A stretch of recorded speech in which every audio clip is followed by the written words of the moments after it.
What's up? Welcome to my next video. So for my next subject, I'm going to talk about my skincare routine, specifically the procedures I get for my skin to look like this. So I started when I was about 30 years old, I learned about all these procedures. So the first one I'm going to say is 4D Fontana. What it is a laser. It costs about $1,000 depending where you go. The laser's kind of hard to find. I have back home Minnesota, and then I have a lady towards Boston I drive for. Sometimes I need to drive a couple hours to find this laser. So laser, what it does is just like kind of a resurfacing laser. I know a lot about aesthetics, but I'm not an injector nurse, just so you know.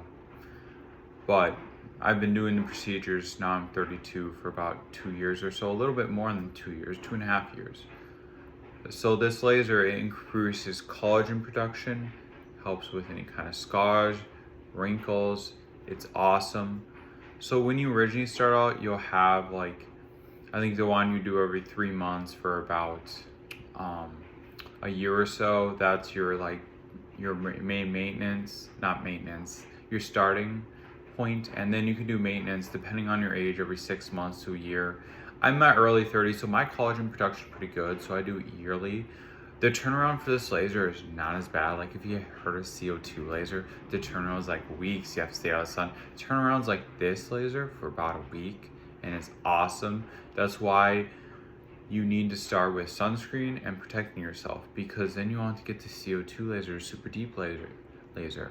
Now, pain-wise, I don't know. I can tolerate a lot of pain. I mean, it burns. Your face is like red for about a week, pretty red, but the turnaround's like about a week. You have to avoid retinoids, kind of be vigilant about staying in the sun during the day for about a week. Make sure you wear sunscreen when you are. But that laser is bomb shit. That is my favorite laser. Then next, well, I guess I'll do hyperfacial and dermaplaning. I do hydrofacials every month. I'm on retinoids and stuff, so it's always good to get hydrations. Sometimes I do extraction like my blackheads and stuff, which is nice. It's just gonna hydrate your skin. Then they usually exfoliate my skin. Then sometimes I get dermaplaning. That's just like cleaning up the surface of your skin, kind of more exfoliating process that you can do in the office. And then my next procedure that I do, oh yeah, hydrofacials, depending where you got. I was paying $100 in Montana. I'm a travel nurse, so I got different locations, different prices. Got to find different injector nurses, estheticians. Montana was like 100. It runs about 250 usually. With the dermaplaning, and if you add a bunch of extras, it's gonna be another $100 extra, or something like that. So my next procedure I do is microneedling, and then I also have them do PRP with the microneedling. So microneedling is if you're in your early 20s, it's a procedure I recommend you start. Like usually you don't start the laser till like maybe late 20s, early 30s at the best, 30. Microneedling is actually good for even in your early 20s, you could start this. And even if you only do it once a year, now I was doing every 3 months. Now I do this every 6 months because my maintenance is good. My collagen production is pretty good. So now I'm doing about every 6 months. And what it does is it helps it helps with acne scars, just collagen production. It just creates a little punctures in the skin, and then your healing process happens, increasing collagen production, lessen scars. You will look kind of gnarly after. Funny story. First time I had a date after doing it for the first time. And I told my derm, screw it, I'm going on my date. I don't care. And you're all bloody up and shit. I'm like, I don't care, whatever. I don't give a shit. But that's when I get, how much do I usually combo with that PRP. So I want to say like $350, maybe a little bit more depending where you are. Then next is about PRP, which price wise it's about the same for in the face. I get them underneath the eyes and anywhere where I need more volume. PRP is protein-rich plasma. So what they do is they extract your blood, take the plasma and inject it into your face, like under my eyes I do, and stuff like maybe around your cheeks and stuff like that. Just it helps get you more puffiness and stuff like that. Makes your skin look volume a little bit better. It's not filler. It's definitely not filler. Filler's a whole different ballgame. I don't do fillers. And then next, I will get injections in my scalp. So I have done PRP, protein-rich plasma, in my scalp. Price range, that can be over from $350, depending on everything, to I've seen as much as $700, almost $1,000. Thousands rip off. Don't pay $1,000 for PRP scalp. So PRP, like again, protein-rich plasma, I get in my scalp specifically because I have shitty ass genetics and my hairline's receding. So I'll talk about it. I do other stuff for it. I do red light therapy. There's science behind that. I do topical meconazole. That's a natural a topical DHE blocker. Topical minoxidil. That's another topical to promote blood flow to help with hair growth. And then I use a scientific-based hair supplement. This one specifically. Don't take any bullshit ones. And I use Nioxin. It's a shampoo, clinically proven to help with hair, stimulate new hair growth, help with thinning scalp, stuff like that. Very good for your scalp. So I avoided the minoxidil orally because it fucks with your blood pressure, and finasteride orally because it fucks with your hormones. I'd rather be bald than fuck with my hormones or fuck with my blood pressure. Oh shit, I hope I can't say that. Oh, whatever. My bad. I need to wash my mouth. So anyways, I'm gonna be getting a hair transplant, and I'll post that on here. This September, I'm planning to go back home and be from Albany and be home for about a month, because usually how travel nurses work, you have to be at home for like 30 days out of the year, 30 days out of the year, to get the tax-free stipends and be a travel nurse. So I'm probably gonna get that procedure done and recover back at home. I've been doing everything I've been doing for about 2 years, and I'm pretty satisfied with results, but I want them to be better. You got to keep up with all the maintenance stuff, because unfortunately with your genetics, it's only getting worse. So you probably will have to go in for other hair transplant sessions. But if you keep on top of everything, you'll be less likely to go in. For me, I'd rather do that. I'm alright with the pain. As long as I take care of it, there won't be like complications of infection or anything like that. For me, I could take the meds, but I just I don't know. I just don't want to risk those side effects. But now I'm having surgery, so. But I feel like those I can more control how I take care of it, what kind of surgeon I get, what kind of procedure I get, where I get it. You know, when you take the meds, sometimes you have side effects. There's nothing you do. You're just predisposed to side effects.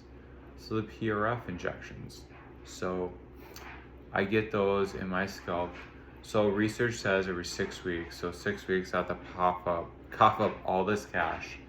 So PRF I'm getting for $700, which research they're saying is kind of new. It's more effective than PRP. I've done both. I'm getting PRF in New York because it's only $600, so it's not much more. Sometimes it's like $1,000, which is significantly more. So I'm like, I could, but do I want to? So yeah, every 6 weeks I do injections in my head of PRF. Cost me about $700. Either you'll have manual injections, and it really depends on the injector. I've had nurses that doesn't feel anything, and I have nurses that I hurt like a bee. I'm just swearing here. And then sometimes like the gun is my favorite because you can multiple injections all over the place. That's my favorite way to get it done. All right, and then is that all my procedure? Oh, how could I forget? Botox Dysport.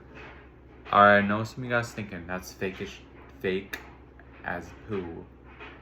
I don't know. Can I say that word? I don't know. I didn't read what I can say and what I can't say on YouTube. Anyways, so yes, it is a neurotoxin. Yes, it makes it so your muscles don't contract. But it is highly researched, highly safe. And being a nurse, people have anaphylactic shock from acetaminophen. So like you could die from taking acetaminophen because you were in a little bit of pain. So like people are like, oh, you're so superficial. Like, oh my God, wrinkles are natural and all this.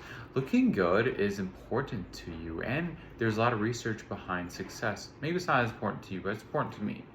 Everyone wants to look good because it makes you feel good, and like, as much you hate to say it, but you want a partner or someone hanging around you that looks good too, because you want to be attracted to them.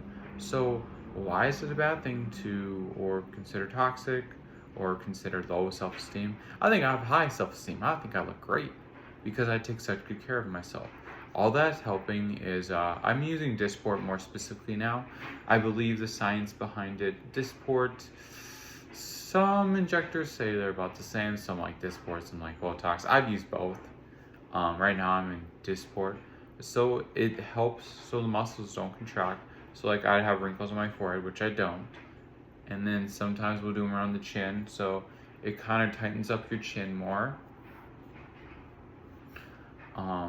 And then you can do them around the mouth and stuff, help with those wrinkles.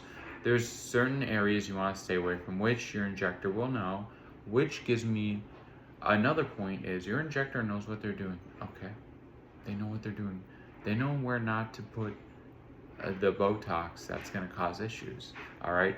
And another thing, me traveling all the time, I literally am careful. I never ran into it, but I heard there's like, they'll pay like techs to learn how to do injections, but they're not actually like nurses or have this knowledge for injecting. And then they get like a certification, they start injecting. Well, I'm not okay with that. Like, I don't even know if that's legal, but just be careful, make sure injections, they all always have to be at least an RN or an NP or a PA. They can't be anything else. Not even medical assistants can do it.